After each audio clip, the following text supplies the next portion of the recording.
अस्सलाम वालेकुम दोस्तों। पाकिस्तान ने श्रीलंका के खिलाफ 3 वनडे मैचेस की सीरीज का पहला मैच पिंडी में जीत लिया और बज़ाहिर लगेगा कि पाकिस्तान ने बहुत रन किए थे, मगर एक दो सिचुएशन ऐसे हैं जहां पाकिस्तान बुरी तरह से फंसा भी हुआ था। खासकर शुरुआत की अगर हम बात करें तो साइम अयूब के आउट होने के बाद 21 बॉल के बाद पहला रन पाकिस्तान का हुआ था और अब 83 इनिंग्स हो चुकी हैं बाबर आजम की कि उनके बल्ले से सो नहीं आ रहा। 51 बॉल के ऊपर 29 रन किए हैं, मगर इस मैच के ऊपर जिक्र करना चाहिए सलमान अली आगा का, जिनकी बड़ी ज़बरदस्त फॉर्म चल रही है और वनडे में अपनी करियर की बेस्ट फॉर्म के अंदर आप कह सकते हैं। वैसे कोई बहुत लंबा करियर नहीं, बट जितना है बहुत शानदार है। और इस वक्त पहले तो ये था ना कि इस साल में पाकिस्तान की तरफ से सबसे ज़्यादा वनडे में रन करने वाले बल्लेबाज सलमान अली आगा है, मगर अब बात ये बनती है कि वर्ल्ड में भी तीसरे नंबर पर आ चुके हैं। जॉय रूट नंबर 1 के ऊपर हैं, मुनसे जो कि स्कॉटलैंड के नंबर 2 के ऊपर हैं, और सलमान अली आगा जो हैं वो नंबर 3 पर आ चुके हैं। 2 सेंचुरी हो चुकी है उनकी 2025 के अंदर, और क्या फॉर्म लगी हुई है उनकी। 15 मैचेस खेले हैं, 661 रन किए हैं, 50 की एवरेज बनती है, 93 का उनका स्ट्राइक रेट है, 200 हैं और 350 है। हुसैन तलत के साथ उनकी 138 रन की पार्टनरशिप बहुत खास थी, उस पॉइंट के ऊपर लगी थी जब पाकिस्तान 95 पर 4 था, यानी टीम नीचे लगी हुई थी, और उस बीच में ये पार्टनरशिप लगाना और आखिरी 10 ओवर में 104 रन बनाना, ये पाकिस्तान की जीत में अहम किरदार लगा। और ऑफ कोर्स सलमान अली आगा ने आज के मैच में बताया कि वनडे तो उनका उनका फेवरेट फॉर्मेट है। बहुत सी मीम्स भी चल रही थी कि वनडे टेस्ट के अंदर तो बहुत ज़बरदस्त खेलते हैं, बट T20 के अंदर उनके बल्ले से वो रन नहीं आ रहे हैं। बट आई गेस के वो वनडे और टेस्ट दोनों फॉर्मेट के ज़बरदस्त किस्म के बल्लेबाज हैं और मज़ीद बड़े बल्लेबाज बन सकते हैं। बट हमने T20 का बोझ उनके ऊपर शायद थोड़ा एक्स्ट्रा लगाया, या हो सकता है ये अच्छी फॉर्म उनको T20 में भी पॉजिटिव रिजल्ट दे दे, क्योंकि इसके बाद हमने ट्राई सीरीज़ खेली जिसमें पाकिस्तान, श्रीलंका और जिम्बाब्वे भी शामिल होगा। अब एक और खास पॉइंट हारिस रऊफ का। हारिस रऊफ की बॉलिंग में आज खास बात ये थी कि पहली 4 विकेट्स उनकी थी, और दूसरा ये कि 12 मैचेस के बाद ये अब पहली मरतबा ऐसा हुआ कि उन्होंने 2 से ज़्यादा विकेट्स लिए। लास्ट टाइम जब ऑस्ट्रेलिया में पाकिस्तान टीम सीरीज जीता था तब उन्होंने शायद 27 रन पर 5 आउट किए थे। उसके बाद से लेकर अब तक, उस बीच में अफ्रीका का टूर भी आया था, कोई विकेट उनको नहीं मिली थी, पूरे टूर में कोई विकेट नहीं मिली थी। और अब फिर दोबारा उन्होंने के 4 या 4 से ज़्यादा की विकेट ली हैं, और ये 7 मरतबा उनके ओडीआई करियर के अंदर ऐसा हो चुका है। अदरवाइज लास्ट 12 इनिंग्स में उनकी एक या दो से ज़्यादा कोई विकेट नहीं थी लास्ट 12 इनिंग के अंदर।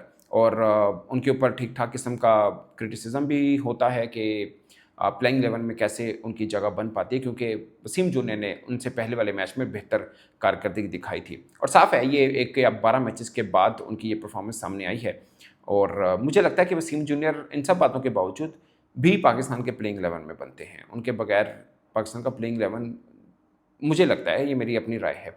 अदरवाइज़ आज पाकिस्तान को जीत मिली है। दोनों टीमें ऑलराउंडर से भरी हुई टीमें थीं। उन्होंने भी 3 ही रेगुलर बॉलर खिलाए, पाकिस्तान ने भी 3 ही रेगुलर बॉलर खिलाए, वो भी ऑलराउंडर से भरे थे। हसरंगा कह सकते हैं कि बॉलर हैं, बट वो बेसिकली बॉलिंग ऑलराउंडर हैं, बैटिंग भी वो करते हैं। और बाकी 3 उनके रेगुलर बॉलर थे, इसमें ठिकसाना थे और बाकी उनके 2 फास्ट बॉलर थे। हसरंगा उनके दूसरे स्पिनर के तौर पर थे। 5वें बॉलर की कमी उनको फील हुई। एक्चुअली में तो आप कह सकते हैं कि 2 रेगुलर बॉलर की उनकी कमी फील हुई। जब उन पर स्लॉग हुआ तो कोई बचाव नहीं हो पाया, श्रीलंका को भी ओवर करने पड़ गए, वो वाला नहीं हो पाया। मुझे लगता है कि ये टीमें जो लगती हैं ना, देखिए इतना बड़ा गैप बन जाता है और फिर इतने ऑलराउंडर्स खिला के आप वहाँ तक पहुँचे नहीं है। अगरचे 1-2 सिचुएशन के अंदर ऐसा लगा कि श्रीलंका मैच को लेके जा सकता है। ऑलमोस्ट 150 स्कोर हो चुका था, 140 प्लस के ऊपर उनके चौथे समरा विक्रम आउट हुए थे, और जो बाबर आजम ने कैच पकड़ा था वो बहुत ही शानदार कैच था। मुझे लगता है कि वो शायद जितना मैंने मैचेस देखे हैं इस साल, उस जैसा कैच मैंने नहीं देखा। हो सकता हुआ हो, बट मैंने नहीं देखा। कमाल कैच था बाबर आजम का, और उसके बाद बाबर आजम जब खड़े होते हैं और जो स्माइल पास करते हैं, फिर सभी खिलाड़ी आके उनको जो हग करते हैं, वो बहुत खास था। अच्छा, 1-2 खास पॉइंट हैं जो जिनको मेंशन करना बहुत ज़रूरी है। एक ये कि लगातार चौथी मरतबा ऐसा हो चुका है, लगातार चौथी मरतबा ऐसा हो चुका है कि पाकिस्तान ने पावर प्ले में कोई विकेट नहीं गिराई है। शायद 10 ओवर में 72 रन से, if I am not wrong, Sri Lanka के, जो कि बहुत रन होते हैं, कोई विकेट नहीं। उससे पहले 3 लगातार मैचें जो साउथ अफ्रीका खेला, अगरचे वो सीरीज़ हार के गया, मगर पाकिस्तान ने विकेट नहीं गिराई थी पहले पावर प्ले के अंदर। तो ये एक ख़ास पॉइंट है। और बाई चांस ये है कि पाकिस्तान ने शायद 28 या 24 रन किए थे, हमारी विकेट भी गिरी थी। हम कोई ज़्यादा अच्छी इकॉनमी नहीं थी, मगर उन्होंने 70+ रन किए थे, विकेट भी नहीं गिरी थी। शुरुआत का उनका बड़ा ज़बरदस्त था, बाद में ऊपर नीचे विकेट, खासकर कुशाल मेंडिस जो हैं वो वैसे T20 एशिया कप में भी 0 पे आउट हुए थे। वो उनके तगड़े बल्लेबाज हैं, मैं उनको सबसे तगड़ा मानता हूँ पूरी श्रीलंका की टीम के अंदर। वही रन नहीं कर पाएगा, चाहे निशंका भी अच्छा खेलते हैं, वो इन्होंने इंडिया के खिलाफ एशिया कप में 100 किया था। मगर कुशल मेंडिस का आते ही आउट हो जाना, इनसाइड एज और बोल्ड हुए, वो उनको शायद थोड़ा सा महंगा पड़ गया था। अदरवाइज कहानी बदल, मतलब बॉल थोड़ी सी बारी लेते ऐसी पिच के ऊपर तो शायद रहा। मुझे पहले भी था कि पाकिस्तान श्रीलंका को स्पिन ट्रैक नहीं देगा जो हमने साउथ अफ्रीका को दिया, क्योंकि श्रीलंका को स्पिन ट्रैक देने का मतलब है अपने पाँव पर कुल्हाड़ी मारना, और शायद फास्ट ट्रैक भी नहीं दिया, बैटिंग ट्रैक ही दिया, जो मैं अज्यूम कर रहा था पहले से। मैंने कल परसों वीडियो की थी कि मुझे लगता है कि पाकिस्तान शायद बैटिंग ट्रैक की तरफ आए, क्योंकि श्रीलंका को बॉलिंग ट्रैक भी देना, ये फास्ट बॉलिंग स्पोर्ट भी देना शायद थोड़ा सा रिस्की हो सकता है। स्पिन देना तो टोटली रिस्की है, बैटिंग ट्रैक बना लें, थोड़े रन बन जाए। अगरचे टॉस का एडवांटेज श्रीलंका के पास था आज, और मैं यकीन माने इस जीत को अफ्रीका की निस्बत बेहतर जीत मानता हूँ, क्योंकि अफ्रीका की टीम उस तरह की कंप्लीट टीम नहीं थी। श्रीलंका अगरचे अब हार गए, कहने को 11 मैचेस में 10 पाकिस्तान जीता है। Last 11 matches between Pakistan and Sri Lanka 10 Pakistan जीता है। वैसे अलग बात है कि ये जो मैच हुआ पिंडी के अंदर, ये 6 वर्षों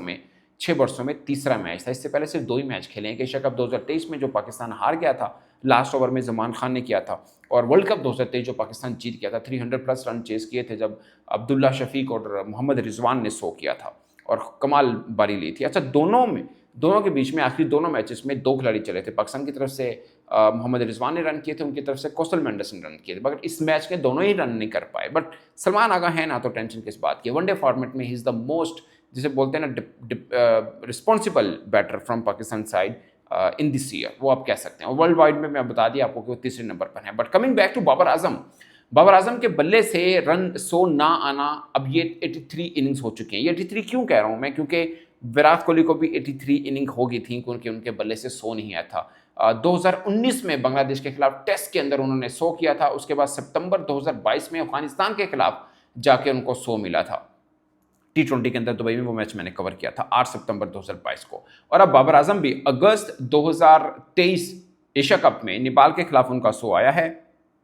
उसके बाद से लेकर अब तक उनका 100 नहीं आया। मगर इस बीच में 83 इनिंग्स जब हम विराट कोहली की देखते हैं तो उनकी 36 की एवरेज थी, ये उनका वर्स्ट पार्ट था। ये बीच में उनकी 36 की एवरेज थी, मगर उनकी 50 थी 26। इस बीच में वो 70-80 वाले रन उन्होंने किए हुए हैं। बाबर आजम की जो बनती है एवरेज, वो 31 की बनती है। विराट कोहली की इन 83 इनिंग्स जिसमें 100 नहीं बना था उनकी 36 की एवरेज थी, बाबर आजम की 31 की एवरेज बनती है। विराट कोहली की 26 थी, बाबर आजम की 20 है, सिर्फ 650 कम है। सो कंपैरेटिवली कह सकते हैं थोड़ा सा कम है, एवरेज भी और रन भी और 50s भी, बट नॉट दैट बैड। मतलब विराट कोहली का भी एक ये वाला बुरा गुजरा था और अब इनका भी गुजरा है, बट उन्होंने 83 मैचेस के बाद 100 कर लिया था। सो आई होप कि बाबर आजम भी अगले मैच में 100 कर पाएँ, आई विश के कर पाएँ। मगर बहुत ज़रूरी है। बट उससे भी ख़ास ज़रूरी ये है दोस्तों कि एक टीम के खिलाफ हमें जीत मिली है, श्रीलंका के खिलाफ। श्रीलंका आखिरी 7 ओडीआई सीरीज़ में 6 जीत के आया है, 1 हारा है, वो भी न्यूजीलैंड के अंदर जाकर। उस बीच में उन्होंने इंडिया को भी हराया, उस बीच में उन्होंने ऑस्ट्रेलिया को भी हराया है, उस बीच के अंदर उन्होंने वेस्ट इंडीज़ को भी हरा रखा हुआ है, न्यूजीलैंड को भी अपने घर में हराया है, बांग्लादेश को भी हराया, जाके जिम्बाब्वे को भी हराया। यानी ज़्यादातर उनकी होम सीरीज़ थी जो उन्होंने हराई हैं। वैसे इंडिया को क्लीन स्वीप हराया, और अवे सीरीज़ में वो 1 जीते हैं 1 हारे हैं। जो हारे हैं वो न्यूजीलैंड के खिलाफ है। बट मैं आपको एक बात बताऊं दोस्तों कि न्यूजीलैंड की श्रीलंका की उस टीम में 1-2 का फ़र्क आप कह सकते हैं। बहुत ज़्यादा, जैसे विनेश फर्नांडो जो कि उनके ओपनर हैं, उसमें नहीं, आई डोंट नो उनकी फॉर्म कैसी है, लेकिन आज जो उनका ओपनर जिसने डेब्यू खेला वो कामिल मिश्रा, वो अच्छे खेले हैं, बुरा नहीं खेले हैं। 36 बॉलों पे 38 रन के हैं। एज ए डेब्यूटेंट ये रन बुरे नहीं होते हैं। मगर पाकिस्तान की तरफ से 2 खिलाड़ियों पर अब नज़रें बनी हुई हैं। सिर्फ ये नहीं कि बाबर आजम के बल्ले से रन नहीं आ रहे हैं, फ़खर जमान के बल्ले से भी रन नहीं आ रही है। अभी जो आखिरी सीरीज़ हमने अफ्रीका वाली खेली थी, वो बाबर आजम के अपने ओडीआई करियर की वर्स्ट सीरीज़ थी, वो फ़खर जमान के भी ओडीआई करियर की वर्स्ट सीरीज़ थी। तो बाबर आजम के 51 बॉलों पर 29 रन, स्ट्राइक रेट बनती है 56.86 की। उसी तरह फ़खर जमान की 55 बॉल्स के अंदर 32 रन हैं, उनकी स्ट्राइक रेट 58.18 की बनती है। तो फ़खर जमान के बल्ले से भी वो वाली धार रफ्तार जो थी ना, मतलब एक नज़र आती थी, वो नहीं आई। अगरचे ये वाली पिच मुझे लगता है कि बेहतर थी, अगर से शुरुआत में थोड़ा सा टफ लगा, उनका बॉल अच्छा खासा हिल रहा था दोनों फास्ट बॉलर्स का, बट ये ग्राउंड उनका फेवरेट ग्राउंड है पिंडी का। ये फ़खर ज़मान का मोस्ट फेवरेट ग्राउंड है पिंडी का। उनको लगता है यहाँ पे बैटिंग आसान है। अगरचे शुरुआत की इनिंग में आप कह सकते हैं कि थोड़ा सा टफ था पाकिस्तानी बल्लेबाजों के लिए, इसलिए 10 ओवर में कोई ज़्यादा रन भी नहीं, वैसे 24 रन बन पाए थे, तो ज़्यादा रन भी नहीं बने थे, मगर मुहतात कह सकते हैं वो। बट किसी बड़े बल्लेबाज का, जैसे बाबर आजम और फ़खर ज़मान है, अगर वो 50 प्लस बॉल खेल लेते हैं, बाबर आजम ने 51 खेली है, फ़खर ज़मान ने 55 बॉल्स खेली हैं, उसके बाद आउट होना तो शायद लगता है कि ये ठीक नहीं है। मतलब ये अब ऐसा मैं किसी जगह पढ़ रहा था कि बाबर आजम एक दफ़ा फिर नर्वस 30s का शिकार हुए हैं, ये शायद किसी ने स्टायर किया था। बट ये बात सच है कि बाबर आजम और फ़खर ज़मान जैसे कैलिबर के बल्लेबाज अगर अगर इस रन्स पर इतनी बॉल खेलने के बाद अगर इनिंग को आगे नहीं लेके जाते तो गैर मुनासिब चीज़ है। उनको अभी इधर से इनिंग बिल्ड करनी चाहिए। और ये 2-3 बरस हो चुके हैं। बाबर आजम की सेंचुरी बहुत डिस्कस होती है कि कहाँ रह गई, क्यों रूठ गई, सामने क्यों नहीं आ पा रही है उनके बल्ले से 100। तो उधार है उनके ऊपर। आई होप कि अगले मैच में जैसे 83 इनिंग्स के बाद विराट कोहली का 100 आया था, इनका भी आए। बट एक खास पॉइंट जो मैं बहुत मेंशन करना चाह रहा हूँ वो है शाहीन अफरीदी की कैप्टनसी। उनकी कप्तानी मज़ेदार, बहुत मज़ेदार कप्तानी हुई। पाकिस्तान ने 2 कैचेस ड्रॉप किए, खासकर सलमान अली आगा जो कि स्लिप के अंदर सेफ हैंड तस्वर किए जाते हैं पाकिस्तान, खासकर टेस्ट पर्सपेक्टिव में भी आप देख लें। मुझे याद है ऑस्ट्रेलिया में हम जब टेस्ट सीरीज़ खेलने गए थे, वहाँ पर ये सिर्फ वॉशरूम के लिए गए थे, तो पीछे से 1-2 कैच ड्रॉप हो गए थे। वो मुझे याद है टेस्ट उस, अगरचे वो पाकिस्तान बहुत अच्छी पोजीशन पे था, पाकिस्तान वो मैच जीत सकता था मेलबर्न वाला, बट पाकिस्तान वो मैच हार गया था। शायद 19 के ऊपर हमने 4 आउट कर दिए थे ऑस्ट्रेलिया के, बट फिर भी हम हार गए थे क्योंकि कैचेस ड्रॉप होते। मिचेल मार्श शायद बड़ी इनिंग खेल गया था उसमें। सो वो बड़े सेफ हैंड तस्वर किए जाते हैं। यहाँ पर उनसे कैच ड्रॉप हुआ, फ़खर ज़मान से कैच ड्रॉप हुआ, एक तो थोड़ी बहुत थिन फील्डिंग हुई, मगर शाहीन शाह अफरीदी बड़े कूल काम नजर आए और उन्होंने अपने बॉलर्स का इस्तेमाल भी ठीक किया। अगरचे 3 बॉलर्स हैं, जीत गया पाकिस्तान, वहाँ से श्रीलंका भी 3 ही बॉलर इस्तेमाल कर रहा है। बट मैं आज भी कहता हूँ कि इस जीत के बावजूद पाकिस्तान को अपनी बॉलिंग को बढ़ाना है। आपके पास कहने को हुसैन तलत ने अपनी पहली वनडे 50 की है, बट मुझे लगता है हुसैन तलत प्लस फ़हीम अशरफ दोनों नहीं बनते हैं, एक बनता है। दोनों में से जिसको मर्जी आप उतार सकते हैं, ये दोनों नहीं बनते हैं। अगर आपको लगता है, अगर ऑलराउंडर शेप में देखिए, ऑलराउंडर वो है जिसके ऊपर बल्ले के ऊपर थोड़ा सा आप एतमाद तो कर पाएँ, बॉलिंग के ऊपर भी एतमाद कर पाएँ। अब प्रॉब्लम ये है कि फ़हीम की बॉलिंग के ऊपर एतमाद करते हैं, हम हुसैन तलत की बैटिंग पे करते हैं। दोनों का एक पैकेज चाहिए। अब हुसैन तलत को बॉलिंग में ट्राई आउट ज़्यादा करना चाहिए ताकि हमें अंदाज़ा हो कि वो बॉलिंग में भी कितने हैं, तो फिर दोनों में से कोई एक चुन सकते हैं हम।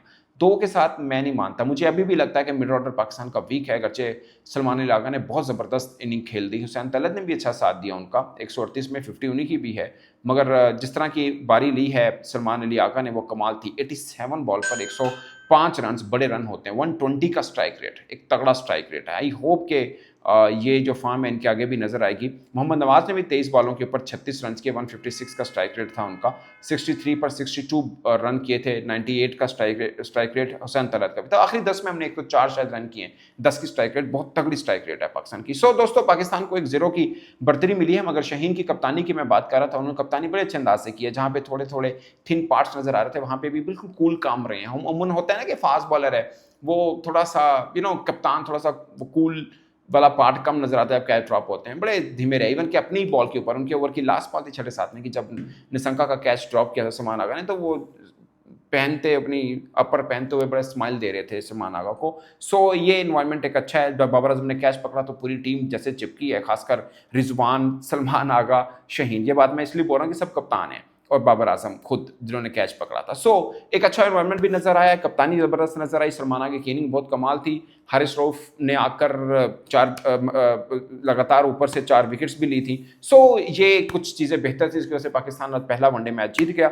आई होप कि ये जीत का सिलसिला आगे सीरीज में भी जारी रहे। अगर 3-0 मिल जाता है तो ये बहुत बड़ी एक अचीवमेंट होगी पाकिस्तान की, क्योंकि मैं इस टीम को, मैं भी कह रहा हूँ, मैं अफ्रीका से बेहतर टीम समझता हूँ और आज काफ़ी हद तक टिक हुए हैं। बस फ़खर और बाबर दोनों के ऊपर थोड़ा सा कर्जा जो उनको उतारना है। होप के अगले सीरीज में, अगले मैचेस में ज़रूर उतरता हुआ नजर आएगा, क्योंकि T20 भी खेल रहे हैं दोनों। सो ये बहुत ज़रूरी है। इस पर दोस्तों अपनी राय कमेंट के सूत्र में जरूर आएगा। मेरी तरफ से इतना ही, इजाज़त दीजिए, अल्लाह हाफिज़।